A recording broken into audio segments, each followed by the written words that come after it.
Olá a todos.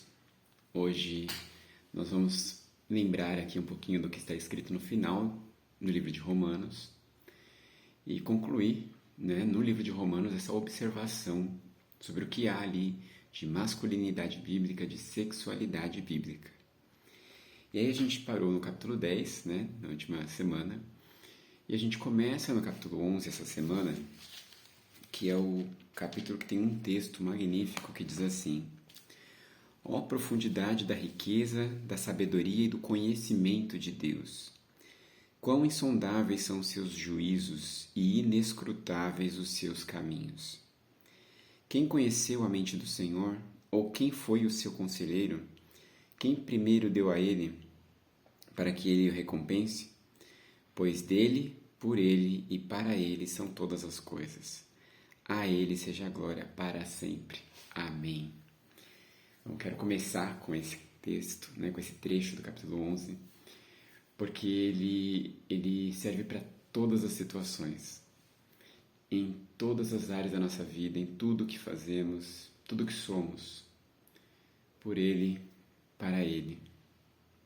Ele é aquele que fez todas as coisas e tudo que fazemos é para a glória dele. E isso tem tudo a ver com a nossa sexualidade, com a nossa masculinidade. A forma como eu decido viver minha masculinidade glorifica a Deus. Há uma maneira de viver a minha sexualidade que glorifica a Deus. E eu devo vivê-la, porque eu existo para a glória dele. Tudo que eu devo fazer, tudo que eu quero viver, precisa glorificar a Deus. E se eu obedeço a Deus, naturalmente essas coisas glorificarão a Deus. Porque quando eu obedeço, as coisas funcionam. Porque eu estou alinhado com o propósito original. Eu estou funcionando como eu sempre deveria ter funcionado, porque eu sou criatura de Deus. E aí ele será glorificado. Então, se eu for um homem santo, um homem que vive na pureza sexual, eu glorificarei o nome de Deus com a minha vida. Então não tem algo a mais, algo excepcional. É obedecer para glorificar. E aí no capítulo 12 a gente tem um dos textos mais conhecidos também da Bíblia, que ele fala para nós nos apresentarmos a Deus como um sacrifício vivo, santo e agradável. E que esse é o nosso culto racional. Quando a gente entende tudo isso, entregar-se a Deus em sua masculinidade, em sua sexualidade, é sacrificar vontades pecaminosas que por muito tempo imperaram em nosso coração, para que agora eu consiga viver de um jeito que agrada a Deus, separado para Ele, por escolha, por decisão minha. Então esse capítulo fala sobre isso, capítulo 12, que eu posso viver assim. Eu posso olhar para os outros e considerá-los dignos de não serem usados, de não serem objetos. Eu posso olhar para os outros e ver neles pessoas melhores e mais importantes que eu, a quem eu devo amar e servir com toda a dedicação para a glória de Deus. Então, tudo que eu tenho de bom, tudo que Deus me deu, serve a Ele e para abençoar as demais pessoas. Então, olha o convite do capítulo 12. Ao invés de fazer o que a imoralidade faz, que é transformar as pessoas num objeto, diminuir a dignidade delas, ele fala para eu considerá-las superior. Ao invés de usar tudo o que eu tenho, que sou, para seduzir pessoas e usá-las, ele fala que eu devo servi-las e ajudá-las a crescer, a ser mais próximas dele e a desenvolverem plenamente tudo que elas são. Aí o capítulo 13 fala que nossa motivação para isso é o amor. Eu não devo nada a ninguém, não devam nada a ninguém a não ser o amor de uns pelos outros, pois aquele que ama seu próximo tem cumprido a lei.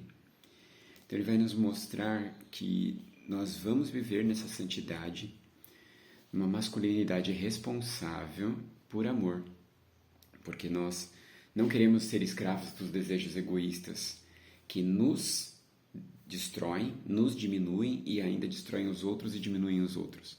Mas nós vamos fazer sacrifícios para uma vida plena como homem completo em todos os relacionamentos, em tudo que faz na sociedade. por amor. Porque a gente percebe que é o amor de Deus que nos constrói, que nos transforma, e é o amor de Deus em nós que faz isso pelos outros. Então ele tem um caminho aqui muito interessante nesse final de carta. No 14 ele vai nos lembrar que há níveis de maturidade. Tem pessoas que ficam focadas demais naquilo que não é o centro. Então, quando se fala, por exemplo, de masculinidade, de sexualidade, a pessoa muitas vezes pensa nas roupas que as pessoas devem ou não usar, certos comportamentos, como que aparece na frente dos outros com a sua esposa, como que uma pessoa em crise homossexual se expressa, se veste. Essas questões não são o centro. Ele está mostrando aqui que o centro é você se preocupar em agradar a Deus profundamente, vencendo o seu pecado no poder de Deus e não julgando os outros, mas ajudando os outros. Ele fala, não queira você estabelecer o padrão para as pessoas, mas ajude-as, né, a estarem na vontade de Deus, servirem a Cristo, mesmo dentro das limitações delas, mesmo dentro dos preconceitos delas. Ajude-as a se libertarem, né, a amadurecerem, mas com amor sempre, com acolhimento sempre. Né? Não é essa ideia da confrontação gratuita para que a minha vontade seja vivida pelos outros. Né? Na verdade, as pessoas mudam de opinião muito mais pelo meu acolhimento amoroso e exemplo de vida do que por imposição das minhas ideias. Né? E o capítulo 15 e 16 nos dão um exemplo muito bonito de como a comunhão da igreja pode restaurar a vida de uma pessoa. Então é muito interessante ler esse final, e que ele vai mostrando assim, vocês juntos são a igreja do Senhor e tem poder dele para, vivendo em comunhão, abençoar e transformar a vida uns dos outros. Né? Uns capítulos, uma das semanas do Vida Pura, Homens em Construção, a gente fala sobre o poder que a comunhão entre homens na igreja tem, até mesmo para lidar com a crise de identidade homossexual. Homens que se apoiam, que se ajudam, que criam uma amizade santa e ao mesmo tempo acolhedora, que supre a carência daquela pessoa que está em crise homossexual. E aí supre num contexto em que a pessoa não será usada, em que a vulnerabilidade dela não servirá para usar o corpo dela. E que ela também não tem como usar o corpo dos outros.